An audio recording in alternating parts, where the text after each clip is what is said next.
ఉదయభాన్ లాంటి వాళ్ళని పట్టుకురావాలని చూశారు. ఇక్కడ ఇద్దరు దొరికారండి యాంకర్లు. వీడు ఉదయభాన్ కన్నా కొద్దిగా కాస్ట్లీ యాంకర్లు. ఒక ఆయన ఏమో బాలకృష్ణ, తెలుసుగా, సినిమా హీరో. బయటకు వస్తే మేసం తిప్పి హాస్యం చేయటంలో ఆయన్ని మించిన వాడు లేదు. ఆయన ఒక యాంకరు. ఆయన యాంకరు, బంధువు కదా, మామగారు. ఆయనకేం ఉదయభాన్ గారి లాగా రెమ్యూనరేషన్ ఏం అవసరంలా, పిలిస్తే వచ్చేస్తాడు, అల్లుడు కదా. అందుకని పిలిస్తే వచ్చి యాంకరింగ్ చేయడానికి పోలేపల్లిలో సిద్ధంగా ఉన్నాడు. ఆయనతో చాలదంట, ఇంకొక యాంకర్ కావాల్సి వచ్చాడు. ఆయన కొద్దిగా కాస్ట్లీ యాంకర్ అండు.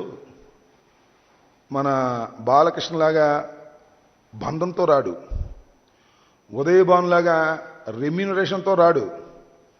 ఆయనకి నోట్లు కావాలి, సీట్లు కావాలి. ఆయనే దత్తపుత్రుడు పవన్ కళ్యాణ్ గారు. ఆ యాంకర్ కావాలి. ఆ యాంకర్ని ముందు పాపం ఇక్కడ మాట చెప్పాలండు. ఈ మొత్తాన్ని మనం చూసినట్లయితే ఏమనిపిస్తుందంటే, మీరు కొద్దిగా ఆలోచన చేస్తే, ఆంధ్ర రాష్ట్ర తెలుగు ప్రజానీకం ఎక్కడున్నా కొద్దిగా ఆలోచన చేసినట్లయితే, ఒక అసమర్థుడైనటువంటి కుమారుణ్ణి నాయకుడిగా చేయటం కోసం ఒక వృద్ధ తండ్రి పడుతున్న పాటలు మీకు కనపడుతూ ఉంటాయి. నెంబర్ 1, ఆయన తీసుకొచ్చి ఎమ్మెల్సీ ఇచ్చి మంత్రి చేసి ఓడిపోయేంత జరిగిన ప్రయాణం. అదేవిధంగా కుప్పంలో బయలుదేరి రేపు పోలేపల్లిలో విజయోత్సవ సభ పేరుతో జరుగుతున్నటువంటి కార్యక్రమం, ఈ మధ్యలో జరుగుతున్న డ్రామా అంతా పాపం ఈ వృద్ధ తండ్రి పడుతున్నటువంటి ఆవేదన, తన అసమర్థుడైనటువంటి కొడుకుని సమర్థుణ్ణి చేయాలని పడుతున్న తాపత్రయం చూస్తుంటే పాపం కాస్త జాలేస్తుంది. ఎందుకంటే మెటీరియల్ లేదు అక్కడ.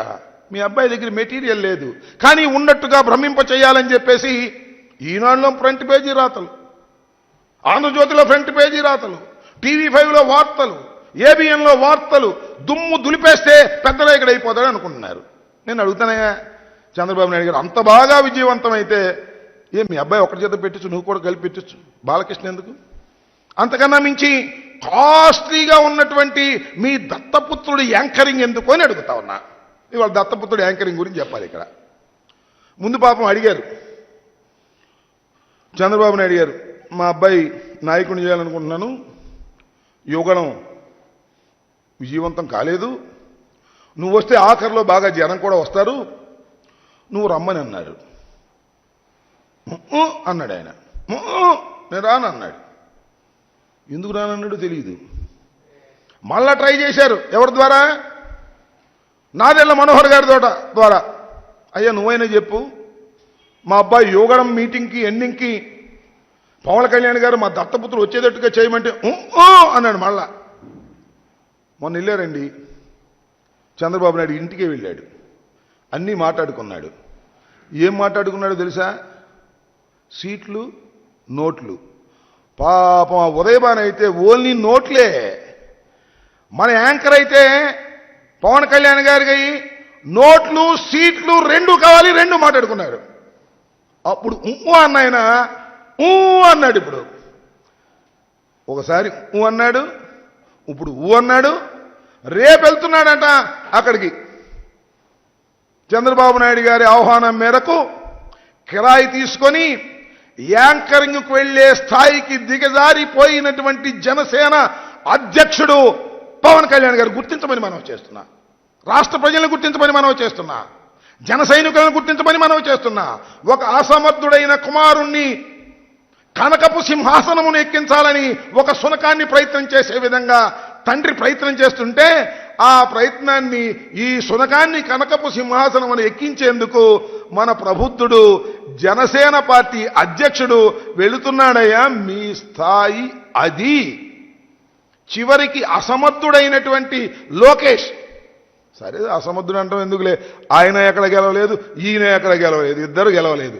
కాకపోతే అతనికి ప్రజలు ఎగబడి చూసేటటువంటి లక్షణం ఉంది. ఎవరికి? మన పవన్ కళ్యాణ్ గారికి. ఆయన ఏం చెప్పాడు కదా చాలా సందర్భాల్లో, నన్ను చూడటానికి వస్తున్నారు తప్ప ఓట్లు వేయడానికి రావట్లేదు. ఇవాళ రేపు కూడా చూడటానికి వస్తారు. ఏం ఆర్భాటం అండి దాని దుంపదెగా.